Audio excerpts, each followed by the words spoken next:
tema yang Roh Kudus berikan kepada kita untuk kita belajar hari ini, bagaimana kita menggenapi doa Tuhan Yesus. Datanglah kerajaanmu, jadilah kehendakmu, supaya bumi jadi seperti surga. Nah, itu yang Tuhan berikan kepada kita untuk kita belajar sekarang ini. Saya berikan 3 hal dulu supaya itu jadi pemikiran buat kita semuanya. 1. Sering nggak saudara itu dibuat bingung dengan banyak khotbah dari macam-macam pendeta? Jawab pertanyaan saya, sering tidak? Sering. Banget. Nah, itu dia. Banget. Bingung. Saya aja pendeta ikut bingung, apalagi sudah yang dengar. Terus terang, sudah lebih 20 tahun. Ya, lebih 20 tahun. Saya tidak baca buku rohani karangan siapapun. Karena bingung. Yang satu bilang begini, yang satu bilang begitu. Nah, yang kedua dari 3 ini, tidak ada pengkhotbah, tidak ada pendeta, tidak ada gereja. Kalau khotbah nggak pakai Alkitab, belum betul tidak? Nah, di sini kita makin bingung lagi. Alkitabnya satu. Baca ayat yang sama. Pendeta satu bilang begini, pendeta kedua bilang begitu, yang ketiga bilang begono, dan macam-macam lagi. Yang ketiga, belum lagi, belum lagi perang antar doktrin. Yang Katolik bilang begini, yang Baptis bilang begitu, yang Advent bilang begini, yang Pentakosta bilang begitu, Protestan bilang begini. Protestan pun ada macam-macam lagi, ada Reform, ada Calvinis, ada Arminian. Nah, sudahlah pusing. Betul? Belum saya tanya kok. Betul. Dan semua menggunakan nama yang satu, Tuhan Yesus Kristus. Nah, saya salah satu korban dari kebingungan itu. Terus mau percaya yang mana? Maaf, belum lagi masalah baptisan. Tapi pusing lagi enggak kalau dengar yang satu bilang begini, satu bilang begitu. Aduh, yang baptisan selama aja ada lagi beda. Mau ke depan atau ke belakang? Itu jadi ributin. Bayangkan gitu. Belum lagi masalah perjamuan kudus. Yang satu harus pakai ini, yang satu harus pakai itu. Udah, saya cukup ngomong di sini. Kalau enggak jadi bingung semua. Maafkan saya. Sampai suatu hari saya datang kepada Papa. Papa, saya harus bagaimana dengan keadaan seperti ini? Semua kita berkata pegang satu Alkitab, kok bisa lain? Saudara, waktu itu Roh Kudus membukakan hal yang saya gak pernah kepikir sebelumnya. Nah, sejak hari itu sampai hari ini, dan saya akan buat sampai Tuhan panggil saya pulang atau Tuhan Yesus datang kembali. Ternyata doktrin tunggal, ya, doktrin tunggal itu adalah doa Bapa kami. Wih, waktu dia tunjukkan itu saya bilang begitu mudah, begitu gampang. Ya, saya percepat bagian ini kalau kita lihat oleh yang pertama. Apa kalimat pertama? Bapa kami yang di surga. Surganya ada berapa? Bapaknya ada berapa? Jawab dong. Satu. Betul? Maaf. Enggak ada surga Katolik, Bapak Pentakosta, nanti surga Protestan, Bapak Advent, enggak ada. Betul? Kemarin malam waktu Amerika ya, pagi waktu Indonesia, Tuhan suruh saya mengajar via Zoom, membuat orang kaget. Nah, ini saya tanya kepada saudara, Tuhan itu punya agama tidak? Nah, ragu-ragu. No. Yang tidak ikut kemarin pagi waktu Indonesia atau Australia, saya tanya, Tuhan punya agama tidak? Tidak. Wah, kalau Tuhan punya agama, pusing kita. Tapi ternyata ada beberapa orang yang kaget. Sampai dia berkata, loh, kalau Tuhan nggak punya agama kan dia kafir. Nah itu dia. Gara-gara agama, maka orang mengkafirkan orang lain yang tidak seagama. Saya yakinkan Tuhan nggak punya agama karena dia bukan Tuhan yang beragama apa saja. Lalu satu pertanyaan buat mereka kami. Justru agama itu manusia yang buat dan menciptakan. Kok nggak berani berkata amin? Amin. Agama itu bukan dari Tuhan. Maka itu saya berani berkata, orang yang beragama belum tentu bertuhan. Karena Tuhan tidak akan ditemukan dalam agama. Lalu Tuhan ditemukan di mana? Dalam keluarga. Lu kok bisa? Nah sekarang saya tanya. Kalau Tuhan Yesus mengajarkan kalimat pertama dan sapaan pertama adalah Papa. Nah kalau menyebut Papa pasti ada apa? Mama. Kalau ada Papa Mama, ada keluarga. Itu yang luar biasa kita harus tahu. Nah maka itu setan benci keluarga harmonis. Betul tidak? Setan gak benci agama karena mereka yang ciptakan. Tapi setan benci keluarga harmonis. Mengapa setan benci keluarga harmonis? Karena justru Tuhan itu ditemukan di dalam keluarga. Ketika setiap manusia bisa panggil Papa. Nah, saya mau buktikan. Apalagi saudara sudah tinggal di Amerika, berarti saudara sudah ketemu banyak suku bangsa. Ya, yang di Indonesia ada suku-suku banyak ya di bangsa kita. Saya tanya, setiap bayi, dengar ya, setiap bayi, begitu mereka mulai bisa mengeluarkan kata-kata, abjad apa yang pertama kali keluar di mulut mereka? Ayo, yang belum punya anak pun pasti tahu. Bukan abjad, bukan kata. A. Itu kan dong jawabnya, kenceng lagi. Saudara, kenapa bukan T terus D atau K? Lapar tuh. Apa? Lapar itu. Lapar bukan. Ternyata bahasa tertua di dunia itu bahasa Aramik. Saya cari nanti di Google. The oldest language itu Aramik. Yang tercatat, yang di-record, yang ditemukan di banyak literatur, ya bahasa yang lengkap, bukan bahasa yang kuno dulu beda. Nah dari bahasa Aramik ini muncul bahasa Ibrani, bahasa Arab, bahasa Latin. Nah dari Aramik yang lebih terkenal bahasa Latin. Nah bahasa ibu, the mother language of Jesus, itu Aramik, bukan Ibrani. Nah dalam abjad Aramik, abjad pertama itu Ab. Nah orang Aramik memanggil Papa itu Ab. Lalu jadi bahasa Ibrani Abba, bahasa Arab pun ikut Abba. Ternyata bayi-bayi itu sebelum kenal siapa-siapa di dunia, dia panggil Papa. Saudara, ini luar biasa. Coba buka Mazmur 8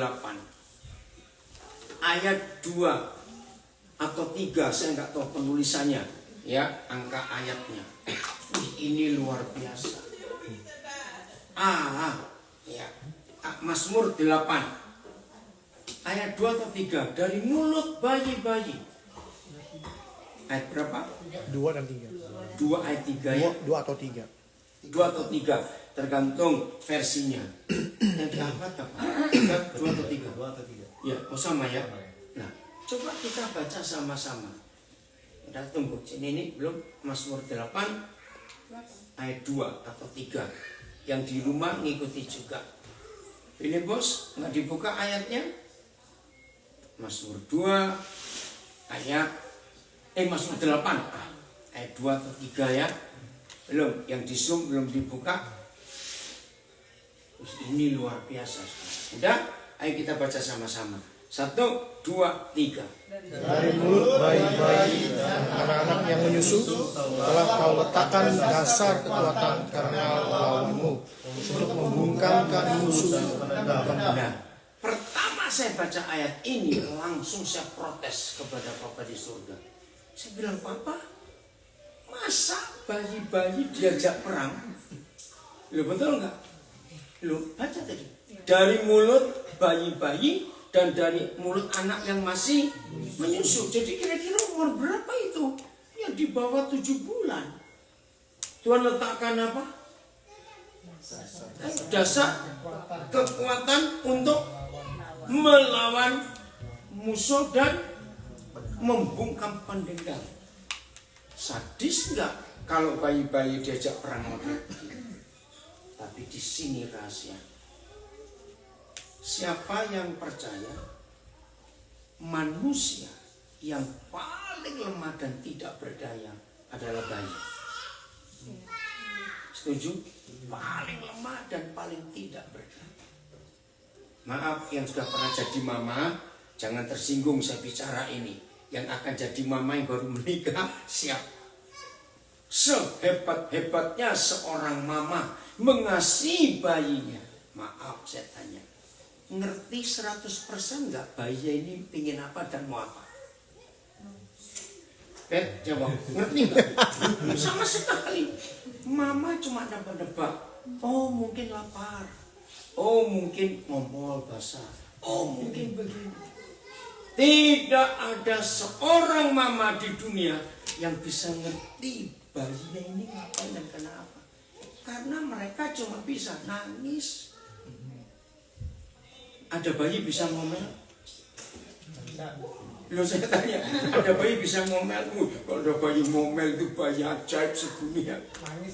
Lah, memang nangis.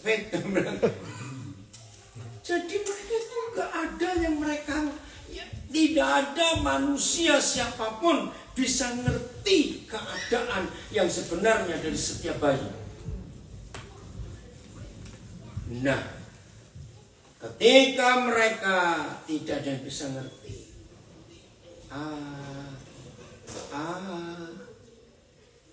siapa tadi air? Hanya Papa yang bisa mengerti. Termasuk kita semua. Saya percaya tidak ada seorang pun di antara kita yang gak pernah bayi terus langsung gede, menakutkan. Betul, semua kita pernah jadi bayi. Semua kita pernah ngalami bahwa kita gak pernah dimengerti oleh siapapun juga. Tapi kenapa kita bisa ada sampai hari ini? Karena sampai suatu kali, maaf ini yang tidak setuju nggak apa-apa, maafkan saya. Sampai suatu kali saya nonton film kartun Tom and Jerry. Saya nggak tahu yang episode apa. Yang tikus itu siapa yang tikus? Jerry. Masih ingat? Jerry sedang diganggu Tom. Terus ada Bulldog. Nah, ngasih apa kepada Jerry? Si Bulldog sempritan. Pernah enggak episode itu? Ngasih sempritan. Itu film aneh, nggak ada kata-kata tapi yang nonton bisa ngerti. Nah, ternyata maksud si Bulldog, kalau kamu ini saya harus masuk ke mundur ya ini. Oke. Nah, maksud si Bulldog nggak apa-apa. Ya, kalau kamu diganggu Jerry, si kucing Jerry, Tom. Kalau kamu diganggu Tom, bunyikan sempritan ini. Terus siapa yang datang? Bulldog. Ya. Lah, lucu gak itu? Waktu saya nonton episode itu Tom and Jerry, tiba-tiba yang keluar ayat ini dari mulut bayi-bayi, diberi senjata. Wih, saya nangis. Ketika setiap bayi di dunia, tidak ada seorang pun bisa mengerti dia atau mereka. Papa di surga tahu yang mereka butuhkan. Sampai berapa peristiwa terjadi, coba saya ingatkan. Kalau ada kecelakaan alat-alat transportasi, ada disaster bencana alam, yang lebih banyak selamat bayi atau orang gede? Ayo, bayi atau orang gede? Ayo jawab, jangan sampai salah. Aneh. Betul tidak? Nah, fakta itu meyakinkan saya akan Mazmur 8 ayat 2.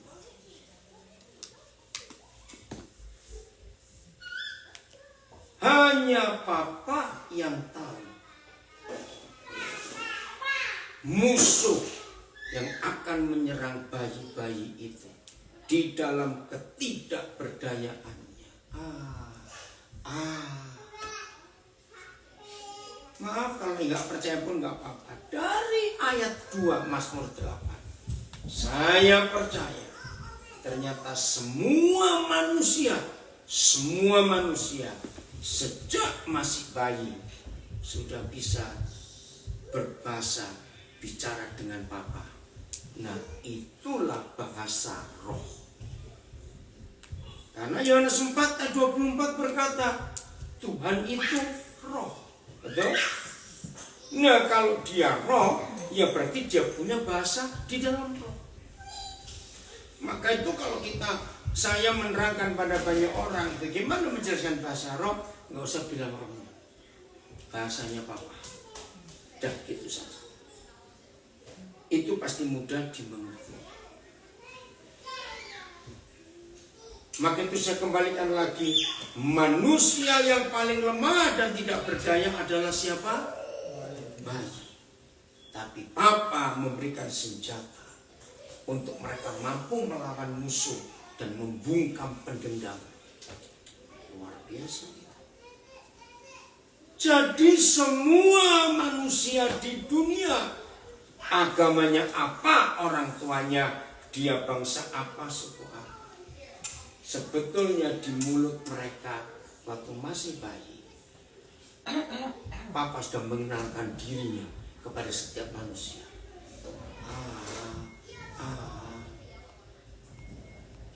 Hebat sekali. Nah, maka itu doktrin tunggal ini kita temukan Bapa kami yang ada di surga. Nah, lagi sekali, walaupun kita nggak tahu di mana, tapi kita percaya. Saudara percaya surga itu cuma satu? Iya, walaupun nggak ada faktanya, ya kita percayalah. Itu sudah ada di naluri hati setiap manusia. Ente tolong cek kok Filipus nggak mengeluarkan ayatnya lagi apa? Filipus kemana? Tidak apa-apa. Ngerti saudara-saudara? Nah, siapa pernah baca ilustrasi tentang doa Bapa kami tahun yang lalu? Kira-kira Oktober atau November? Internet loh. Internetnya dari si Filipus lagi. Oh ya udah. Oke, mungkin yang lain bisa bantu. Ya. Nah, ditulis begini, saya nggak tahu siapa yang nulis, tapi itu viral. Ya, kalau lihat terjemahnya itu pasti dari bahasa Inggris. Cuma saya nggak dikasih tahu. Ada satu keluarga Kristen sedang makan siang. Tiba-tiba lewat seorang homeless, tunawisma di depan rumah mereka. Lalu si suami, bapak keluarga ini panggil homeless itu. Ayo makan. Seneng dong, homeless ya tunawisma ditawari makan. Lalu diajak lewat pintu belakang dan duduk di lantai dapur. Kamu tunggu di sini ya. Nah, nggak lama Bapak Kristen ini kembali ke dapur membawa sepiring makanan. Nah, terus dia pun duduk bersama tunawisma ini. Karena dia Kristen, dia bilang, ikuti doa saya ya. Bapa kami di dalam surga. Atau si homeless bilang, Bapamu di dalam surga. Nah, orang kesini bingung kok Bapamu. Ulangi lagi ya. Ya. Bapa kami dalam surga. Tetap Bapamu dalam surga. Dia mulai mikir, atau aku kurang kenceng ngomongnya. Ulangi lagi ya. Ya. Bapa kami dalam surga. Tetap yang ketiga, Bapamu di dalam surga. Tadi nggak jadi doa dong. Sorry ya, kamu tadi dengar aku ngomong apa? Bapa kami. Lah kenapa kamu bilang Bapamu? Ini loh yang membuat dunia harus sadar. Loh, kalau our father, Bapa kami, berarti kita kan bersaudara. Kalau kita bersaudara, nggak mungkin keluargamu makan di meja, aku makan di lantai. Ngerti nggak ilustrasi? Luar biasa. Bapa kami yang di dalam surga. Berarti semua kita ini bersaudara. Ini kok nggak aneh? Amin. Ini doktrin tunggal. Masih ingat akhir 70-an awal 80-an, dunia agama termasuk dunia Kristen dibuat geger oleh John Lennon. Karena tahun itu dia mengubah lagu Imagine. Karena Imagine if the world without religion. Saya setuju. Wah, suatu kali saya pernah khotbah di satu gereja zaman itu, saya dicutur oleh pendeta. Jadi Pak Dene nggak percaya surga. Loh bu, nggak percaya agama, bukan nggak percaya, tapi ini masalah. Coba saudara renungkan. Masalah terbesar di dunia itu masalah agama. Betul atau tidak? Betul. Perang yang nggak pernah berhenti sampai hari itu perang agama. Maaf. Maka itu kalau kita mendengar Tuhan Yesus berkata, kalau kamu berdoa, katakan Bapa kami di dalam surga. Jadi Bapa kita berapa? Satu. Papa seluruh umat manusia di dunia. Tidak boleh mengkotak-kotakan. Tuhan Yesus tidak beragama Kristen. Oh, enggak percaya juga. Tidak. Jangan tanya agamanya. Enggak ada agama. Dia itu Tuhan ya Tuhan. Surga juga cuma satu. Datanglah kerajaan. Nah, kata kerajaan enggak harus kingdom, the real kingdom. Kata kerajaan artinya pemerintah. Nah, yang datang harus pemerintahan dari surga. Sehingga bumi ini jadi tenang. Datanglah kerajaanmu, jadilah kehendakmu. Nah, mulai hari ini kalimat yang betul itu begini. Datanglah kerajaanmu, jadilah kehendakmu. Supaya bumi jadi sama seperti surga. Saya tanya, tolong semuanya jawab yang di rumah juga. Apa yang terjadi kalau bumi nggak jadi sama seperti surga? Bumi jadi seperti apa? Neraka. Mari kita lihat fakta. Betul nggak bumi kayak neraka sekarang? Ketika banyak anak-anak di abuse, itu saya marah betul. Anak-anak kecil dilecehkan, disakiti. Belum lagi pembunuhan, pemerkosaan. Lihat Amerika belum berduka, berapa anak mati? 18 ya? 19 ya? Bayangkan, setan luar biasa. Maka itu kalau kita sebagai murid-murid Tuhan Yesus yang dipercaya untuk menghadirkan surga, memindahkan surga ke bumi, dan kita gagal, dan ini yang terjadi, bumi seperti neraka. Kapan sih bumi itu seperti surga? Kalimat berikut apa? Dalam doa Bapa kami. Ini yang luar biasa. Apa yang Tuhan minta untuk membuat dunia jadi seperti surga? Kalimat berikut, setelah datanglah kerajaanmu, jadilah kehendakmu, bumi jadi seperti surga. berikanlah makanan.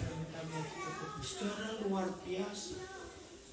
Ternyata penyebab 90% lebih penyebab semua kriminal itu karena ada orang lapar. Betul tidak? Seandainya dunia nggak ada orang lapar, dunia ini aman. Nah, ayatnya ada. Kita buka Matius 4 ayat 2 dan 3. Wih, ini luar biasa. Maka itu bagi siapa saja yang baru pertama kali ini mendengar kebenaran ini, bahwa doktrin tunggal, Matius 4 ayat 2 dan 3, bahwa doktrin tunggal itu adalah doa Bapa kami. Dan kalau semua kita melaksanakan doa Bapa kami, betul-betul bumi jadi seperti surga. Baca ayat 2 Matius 4. 1, 2, 3. Tapi Yesus menjawab. Nah, stop. 4 ayat 2 ya. Setelah Yesus berpuasa 40 hari 40 malam, maka dia lapar. Karena dia juga manusia seperti kita. Saudara, jangan anggap enteng. Siapa yang datang waktu Yesus lapar? Baca ayat 3. Kalimat pertama aja. Lalu datanglah si setan itu. Nah, begini logikanya. Kalau yang lapar itu Tuhan Yesus, setan berani datang. Apalagi kalau yang lapar itu manusia model kita begini. Ngerti arti ayat ini? Maka itu perintah untuk membuat bumi jadi seperti surga. Sederhana. Jangan ajarkan agama apapun kepada manusia.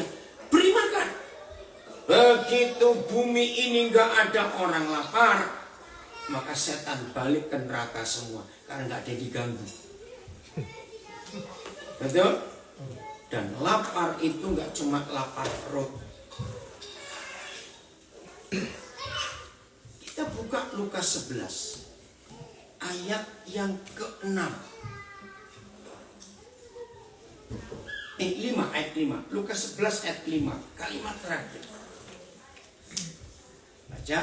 1, 2, 3. Jika seorang di antara kamu pada tengah malam pergi ke rumah seorang sahabatnya dan berkata kepadanya, saudara, pinjamkanlah kepadaku 3 roti. Dan ini menarik sekali. Pinjamkanlah. Apa bedanya pinjam dan minta? Pinjam dikembalikan. Ayo, apa bedanya pinjam dan minta? Pinjam harus kembalikan. Sadar nggak? Semua yang kita punya, termasuk nafas kita, itu pinjaman dari Tuhan. Intermeso, termasuk gigi kita juga. Lahir ompong, mati kalau tua ompong juga.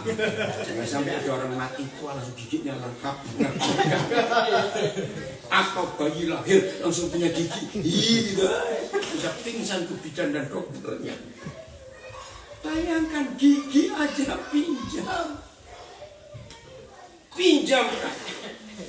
Maka itu Tuhan Yesus nggak suka orang pelit.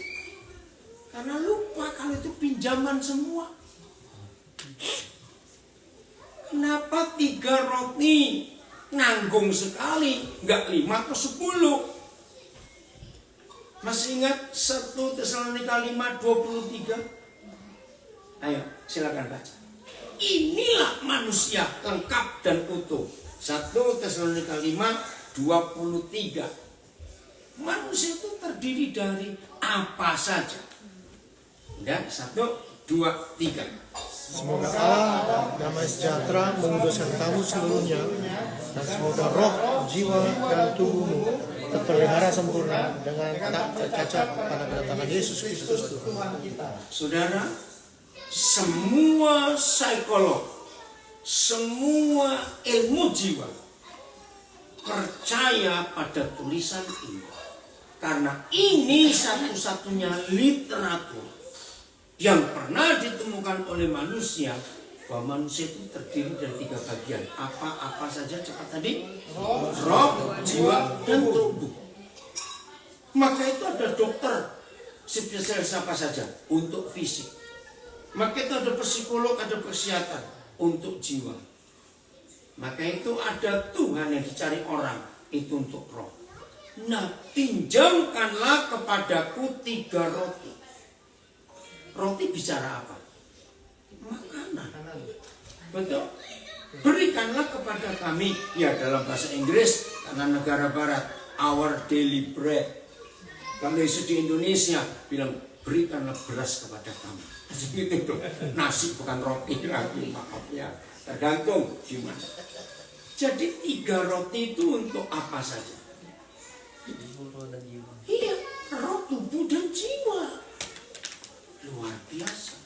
Jadi lapar itu gak cuma lapar perut. Ada orang lapar jiwanya.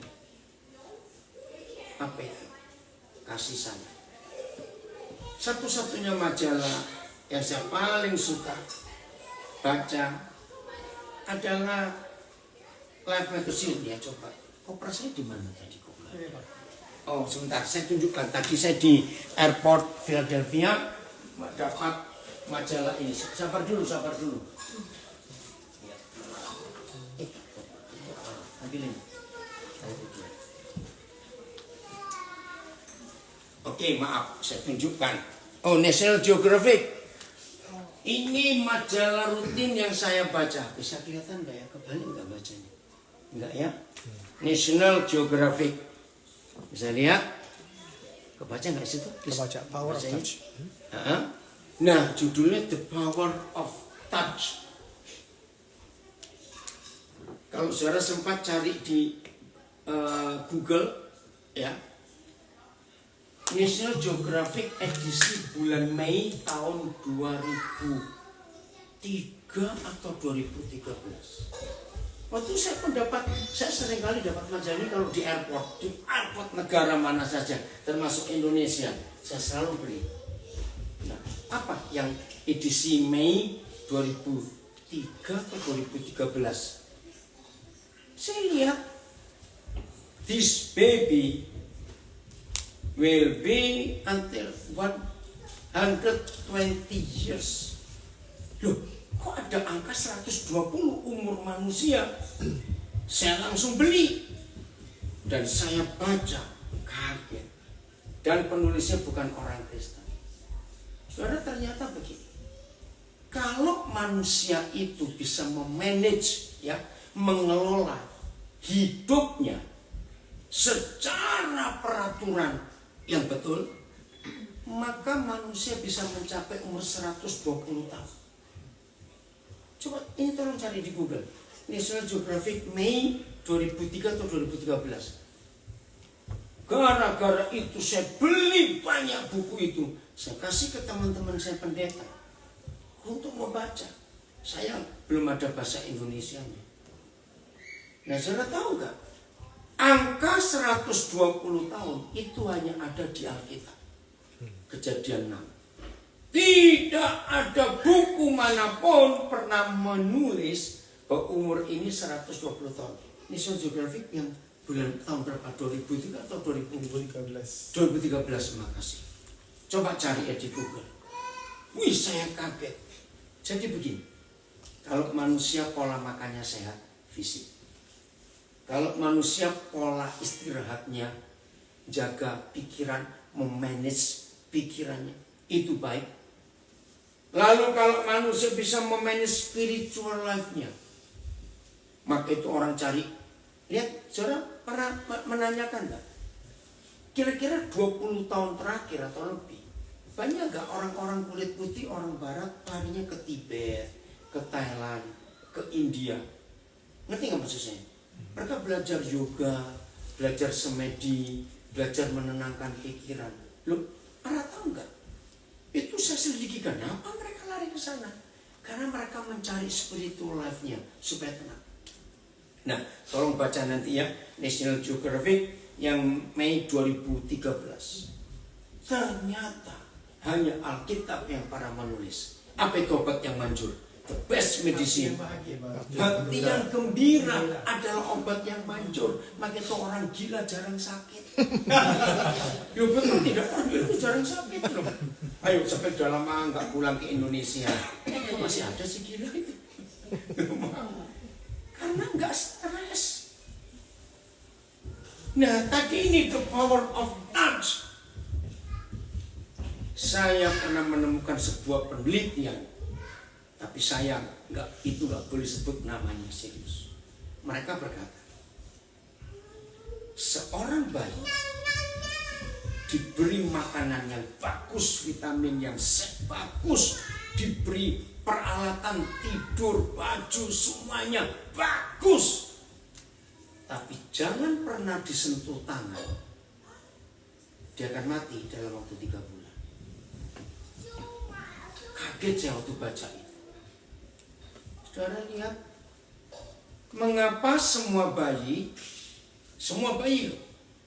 kalau dia lagi tidur, lagi santai, masukkan jari telunjuk kita ke telapak tangannya, pasti dia apa? Perkes bahasa dulu, digenggam erat. Kenapa? Sentuhan tangan mama itu ada kuasa. Nah itu saya beli majalah ini, The Power of Touch. Ada sentuhan yang luar biasa. Masih ingat berapa tahun yang lalu sebelum pandemi, The Power of Hugging.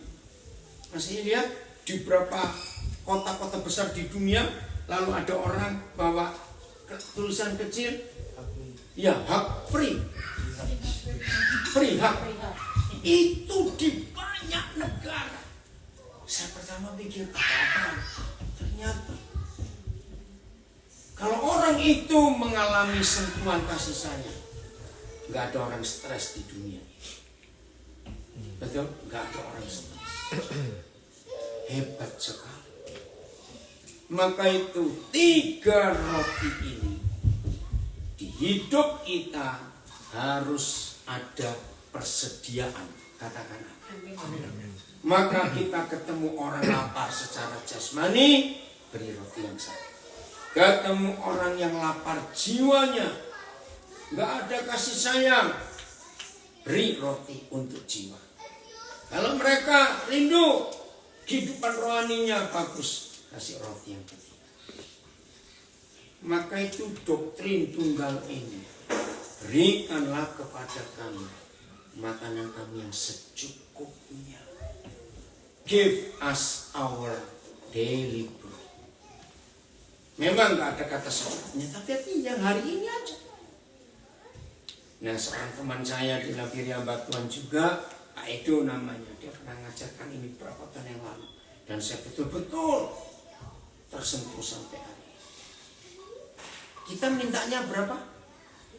Secukupnya. Oke? Percaya nggak? Papa nggak jawab secukupnya karena dia kasih kita lebih. Loh kok nggak ada yang mau? Jangan tersinggung. Lah buktinya bundur-bundur itu karena lebih. Betul tidak? Kalau nggak lebih kan kering semua kita. Nah mengapa minta secukupnya kok dikasih lebih? Ini kata Pak itu. Sebab di sekitar kita, Papa melihat ada banyak orang yang belum kenal Papa yang baik itu. Nah ternyata Papa titipkan jatah makan mereka lewat kita. Maka itu kalau kita minta secukupnya, dia beri lebih bagi. Tapi yang beri lagi banyak yang penting. Makanan hari ini dibuat besok. Sederhana doktrin tunggal ini. Siap berbagi? Nah permintaan kedua ini lebih hebat lagi. Setelah makan, doa Bapak. Nah, apa? Ampunilah kesalahan kami. Siapa yang pernah perhatikan film-film, khususnya film Hollywood atau film dari semua negara? Setiap kali ada kekerasan di film itu, setuju nggak saya ngomong? Pasti mereka balas dendam. Betul? Nah, kenapa perang Ukraina Rusia bisa terjadi dan perang-perang yang lain? Karena tidak mau mengampuni. Mengapa ada perceraian dalam keluarga? Karena tidak mau mengampuni. Saudara percaya kalau nggak ada orang lapar dan nggak ada kebencian, bumi jadi seperti surga? Amin. Dan hebatnya Tuhan kita, maaf, semua agama di dunia, catat, pasti di kitab suci mereka ada firman dari yang mereka percayai. Ampuni, ampuni.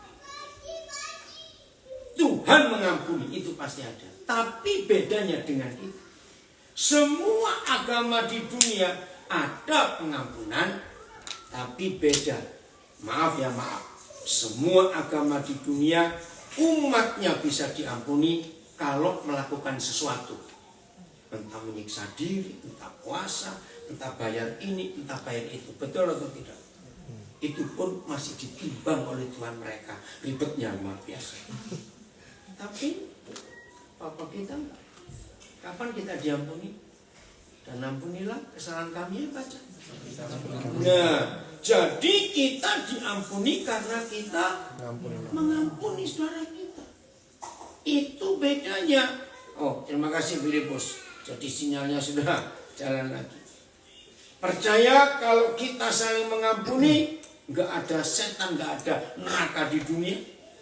Lo percaya tidak? Ingat, satu-satunya buku, nggak ada buku lain di dunia yang pernah ada tulisan, ada statement, aku benci perceraian. Itu cuma Alkitab. Yang belum tahu silakan buka Maleakhi 2 ayat 16. Wih, Tuhan itu bukan hanya nggak suka orang bercerai, tapi benci. Lihat Maleakhi 2 16. Wih, Tuhan tolong kami. Biar doktrin tunggal ini mulai hari ini kami hidupi dan kami bagikan kepada banyak orang. Sungguh saudara, kalau doa Bapa kami itu kita genapi, aduh hidup itu indah. Udah baca kalimat pertama, 1, 2, 3. Sebab aku membenci perceraian. Nah, Firman Yahweh Tuhan Israel. Benci loh, bukan cuma nggak suka. I hate divorce.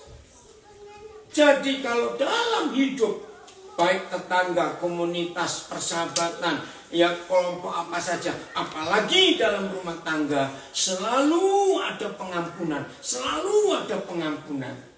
Yakin gak ada perceraian? Gak ada perang, gak ada kebencian.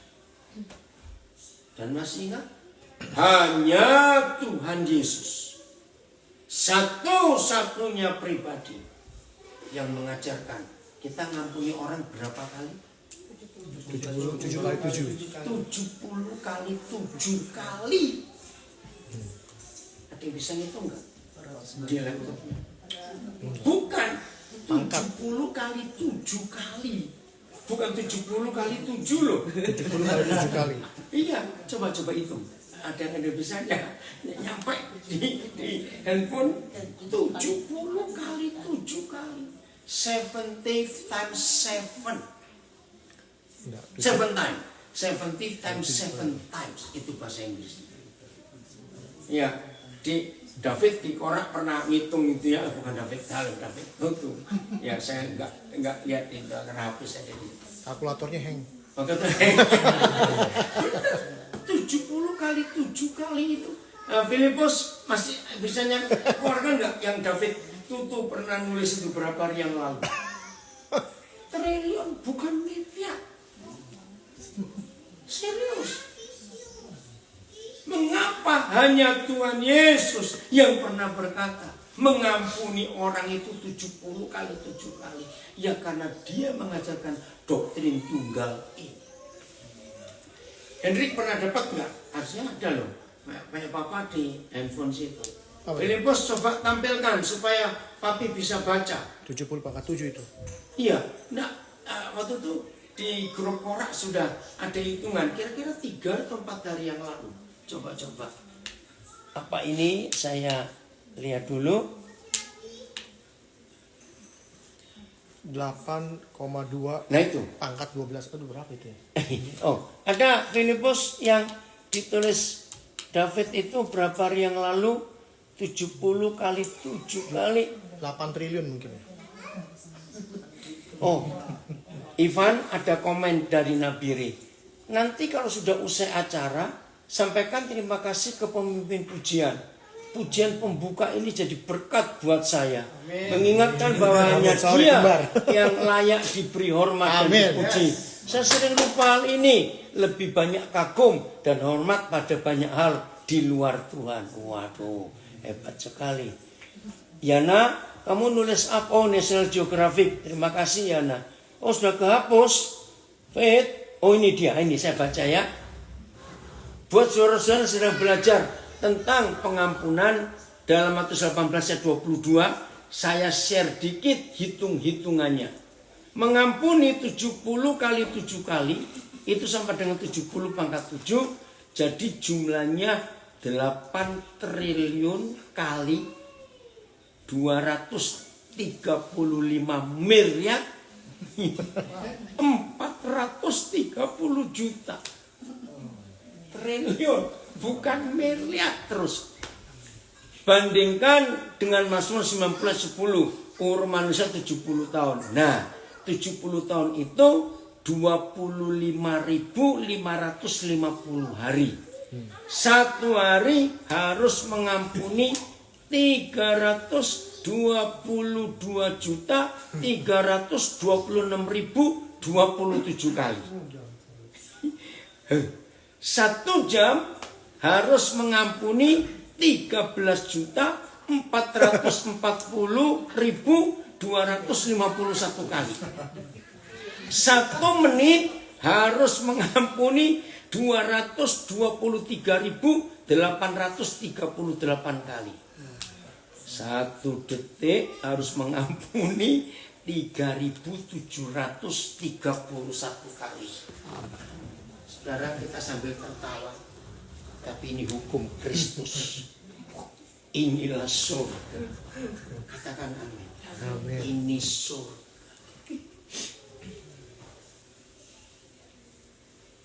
Kita sambil tertawa, tapi kita terharu, bukan? Mana ada hukum segila ini kok saya pakai kata lagi. Maka itu suami istri, saya punya pertanyaan ini. Ada nggak manusia nggak pernah salah? Ada. Betul?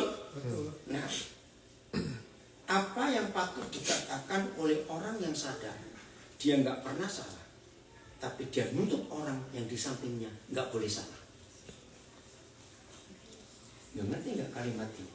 Saya ulangi. Kalau semua kita sadar bahwa nggak ada manusia yang nggak pernah salah, apa yang patut dikatakan untuk orang seperti ini kalau dia nuntut orang yang di sampingnya nggak boleh salah? Pilihkan satu kata di antara dua. Tunggu dulu. Bajingan atau biadab? Beda tuh. Ayo milih yang mana? Biadab. Biadab itu bajingan tingkat tinggi. Maaf, saya harus katakan ini walaupun ini enggak orang Amerika bilang bastard. Betul? Maka itu kalau suami istri saling nuntut, yang satu nggak boleh salah, itu biadab.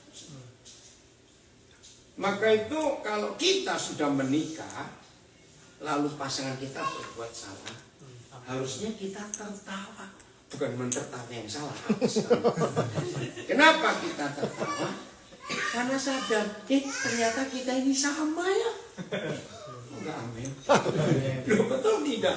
Ya kalau sama-sama bisa salah, ya sudah. Apa yang perlu kita tuntut dari pasangan kita? Setuju tidak? Setuju. Nah, kalau itu terjadi, rumah tangga jadi seperti surga tidak? Amin. Pasti. Ingat udah di triliun loh mengampuni itu. Wih, bukan miliar, bukan juta. Nah kalau 1 detik berapa tadi? Satu detik 3.000 berapa kali? Kapan ngitungnya? Tapi itu hukum Kristus. Ini hebatnya doktrin doa Bapa kami. Amin. Luar biasa. Oke, saya berikan penjelasan lagi supaya saya. Kita ini kemarin-kemarin pernah salah nggak? Sering. Sering. Bukan cuma pernah. Hari ini bisa salah nggak? Bisa. Besok-besok? Bisa. Ya sudah. Ngapain kita nuntut orang di samping kita nggak boleh salah? Biadab ingat itu maaf. Jadi harus ada damai. Baru kalimat berikut. Karena engkaulah yang mempunyai kerajaan, kuasa dan kemuliaan sampai selama-lamanya. Haleluya. Ayo semua gereja stop bertengkar karena doktrin. Lebih baik kita hidup pakai satu doktrin tunggal. Amin. Amin. Dunia jadi seperti surga. Ini yang Tuhan cari di antara kita. Sudah, nggak usah bilang gerejaku paling baik, nggak usah. Bilang aja hidup dengan doa Bapa kami ini luar biasa. Jadi doktrin yang lain tuh benar apa enggak? Kalau misalnya kita Saya nggak jawab benar atau tidak. Pokoknya bukan dari Tuhan. jadi manusia yang buat. Memang. Nah, ini bagi yang belum tahu, semua doktrin gereja itu dari manusia, walaupun pakai Alkitab. Ya. Apa buktinya kalau dari manusia? Doktrin yang ada di semua gereja. Tolong jawab pertanyaan saya. Itu mempersatukan atau memecah? Memecah. Nah, kalau mempersatukan itu dari Tuhan. Karena Papa kita kan satu. Anaknya silakan banyak. Itu nomor satu. Doktrin gereja mana saja maaf. Itu pasti memecah belah. Yang kedua, satu gereja punya doktrin A bisa menerima doktrin gereja lain. Enggak tentu. Bukan nggak tentu, nggak mungkin. Nggak mungkin. Contoh, mau dia apa-apakan pun, Katolik bisa terima Protestan, Protestan bisa terima Pentakosta, Pentakosta bisa terima Advent, Advent bisa terima Baptis. Enggak mungkin. Jelas? Walaupun doktrin itu dari Alkitab. Oke, saya beri contoh. Ya, misalnya semua kita di sini, kita ada berapa orang? 1, 2, 3, 4, 5, 6, 7, ya 15 ya, 16. Misalnya, hari ini kita mengambil keputusan. Misalnya, ada Pak Itik ini doktor teologi baru lulus. Ya. Memberi keputusan kepada kita. Saudara, dalam 3 bulan ini kita nggak usah ketemu lagi. Tapi masing-masing kita membaca Alkitab dengan konsep pikiran kita. Lalu kita ketemu 3 bulan lagi. Maaf. Yakin nggak akan lahir 16 doktrin baru? Yes. Maka itu doktrin nggak akan pernah habis. Akan muncul terus.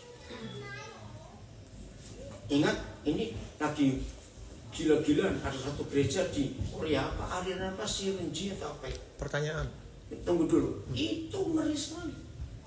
Baru muncul gereja baru sekarang dimasuk ke Indonesia, masuk ke sekolah-sekolah SD, SMP, SMA. Wih, gereja pakai Alkitab, tapi menyesatkan. Oke, pertanyaannya? Pertanyaan dari Nggak usah dibaca namanya. Oke. Langsung aja. Kalau kita mengampuni, tetapi orang lain yang kita lukai tidak mau mengampuni, bagaimana itu? Ya, urusannya kita, bukan orang lain. Kita tidak boleh meminta, apalagi memaksa orang lain untuk mengampuni kita. Itu hak setiap orang. Yang Tuhan minta kita mengampuni, bukan Tuhan menyuruh orang lain mengampuni kita. Bedakan itu. Nah terus gimana kalau orang itu nggak mengampuni kita? Ya dia yang masuk neraka, kita kan nggak, kita sudah mengampuni kok. Jelas? Ada lagi? Ada. Apa? Bagaimana cara menyatukan bagaimana cara menyatukan, maksudnya gereja-gereja yang memiliki doktrin yang berbeda? Ya. Apakah gereja harus dibubarkan? Ya, ambil ISIS. Meledak semuanya. Nggak bisa. Yang mau disatukan adalah gerejanya Tuhan Yesus. Tapi gereja yang dari manusia dengan ribuan doktrin nggak bisa disatukan. Sebelum doktrin itu dibubarkan. Maka itu hari ini kita belajar. Doktrin tunggal adalah doa Bapa. Amin. Udah, nggak usah sibuk yang lain. Ada lagi seorang? Gimana Pak? Oh. Kalau ada orang bilang, I forgive you, but I cannot forget it. Ya, That's something. itu sama dengan saudara punya uang $100, 2.000 lembar, tapi gambar baru separuh. Aku nggak dibelanjakan. Nah, forgiving is forget. Kalau kita berkata forgive, pasti melupakan. Bukan lupakan perbuatannya, enggak. Ya udah, selesai aku enggak. Contoh, kalau papa mengampuni kita, masih diingat? Ya sudah. Masih ingat Mazmur 103 ayat 13? As far as from the east to the west, sejauh timur ke barat, aku membuang dosamu. Apa bedanya membuang dari utara ke selatan? Sampai bisa dapat. Ini rahasia luar biasa. Bumi ini bulat. Kalau papa mengampuni kita dari utara dibuang ke selatan, ketemu nggak? Loh, saya ketemu nggak? Karena kan ada titik utara, ada titik selatan. Tapi kalau dia buang kita dari timur ke barat, ada nggak titik timur, titik barat? Nggak ada. Loh, jawab. Ada nggak titik timur, titik barat? Nggak ada. Nggak ada. Artinya, aku lupa. Tahun 79 saya dengar satu kesaksian dari seorang hamba Tuhan di Hong Kong, namanya Gary Stephen. Waktu dia masih kuliah, dia punya teman roommate satu kamar di asrama di Hong Kong. Ini roommate nyebelin sekali. Nah, suatu hari pas dia mau balik kamar, rupanya roommate ini enggak nutup pintunya. Dia pikir temannya belum pulang. Tiba-tiba dia Gary Stephen dengar dia lagi doa, minta ampun Tuhan, forgive me. Nah, dia itu coba nguping. Dia itu minta ampun apa ya? Ya namanya orang, jangan-jangan dia minta ampun karena dia nyakitin aku terus. Enggak dengar.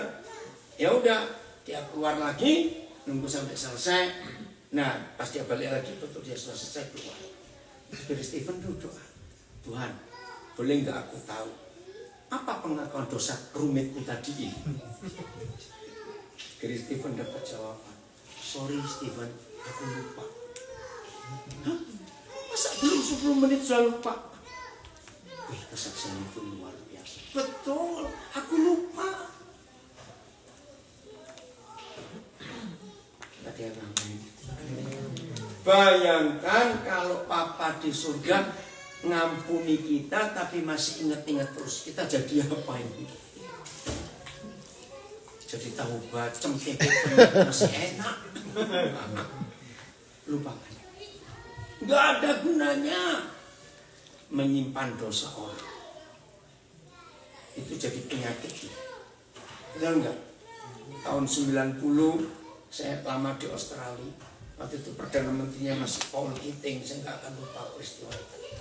Tiba-tiba pemerintah Australia menulis di banyak tempat-tempat strategis, tempat-tempat umum, forgiving is healing, forgiving is healing. Saya pikir apa ini? Nah, waktu itu Perdana Menteri Australia itu mikir, walaupun punya health insurance, punya social security, tapi pemerintah Australia bilang, lama-lama habis juga kalau kita tidak pernah mengetahui kenapa ada orang sakit. Lalu dia panggil beberapa dokter untuk menemukan jawaban penyakit itu sebabnya apa. Nah, dokter-dokter diajak pikir bukan dokter Kristen. Mereka menemukan secara psikis, tahu kata psikisnya, ternyata orang penyebab sakit itu karena dendam, guilty feeling. Nah, pas dalam bahasa Inggris Lalu pemerintah harus membuat campaign untuk sehat. Forgiving is healing, forgiving is healing. Dan itu betul. Maaf. Hati yang gembira adalah obat yang manjur, tapi semangat yang patah. Hati yang sakit itu mengeringkan tulang. Apa yang kering dalam tulang? Apa yang basah dalam tulang sehingga bisa kering? Sumsum. Tahu bone marrow? Apa fungsinya sumsum, bone marrow? Menciptakan darah. Apa fungsi darah untuk hidup, untuk manusia? Kehidupan. Betul tidak, Ustaz? Ya ternyata ini yang dibuktikan oleh medis. Maaf. Siapa percaya bahwa dalam tubuh semua manusia, karena kita sudah jatuh dalam dosa, itu sudah ada sel-sel kanker. Maaf, percaya tidak? Tergantung siapa memberi makan sel kanker. Ternyata makanan sel kanker, kalau secara barang itu gula, mereka suka gula hati-hati. Secara psikis, sel kanker itu makanannya adalah dendam. Dan ini medis yang membuktikan. Maaf, saya jangan dikeroyok. Sepengetahuan kita semua, pria atau wanita yang lebih banyak kena kanker? Kenapa perempuan lebih banyak kena kanker? Istilahnya makhluk halus itu pasti Dedemit. tahu makhluk halus? Dedemit. Orang Jawa bilang mendem jeruk. Apa-apa disimpan, apa-apa disimpan. Nanti yang baru menikah ingat ya, kalau satu keluarga sudah menikah, cari karet itu tanya istrinya, karet di mana karet? Ngerti enggak? Karena perempuan itu suka, ayolah jawab. Perempuan suka bukan nyimpen di mana-mana. Ternyata ini terbukti. Kenapa lebih banyak perempuan kena kanker? Karena hatinya yang gampang dilukai dan terluka. Oke, ini bagian terakhirnya. Saya beri pertanyaan, dan ini firman Tuhan. Yang betul disakiti atau menyakiti? Ayo, yang betul disakiti atau menyakiti? Bisa. Nah, yang lain jawab. Jangan ini dia. Yang betul disakiti atau menyakiti? Dua-dua. Atau bukan ada betul, dua-dua. Kita ini sering disakiti tapi sering nyakiti juga. Loh kok enggak? Yes. Betul? Walaupun enggak langsung. Nah, itulah manusia. Ternyata dua-dua ini sama kalau kita sehat.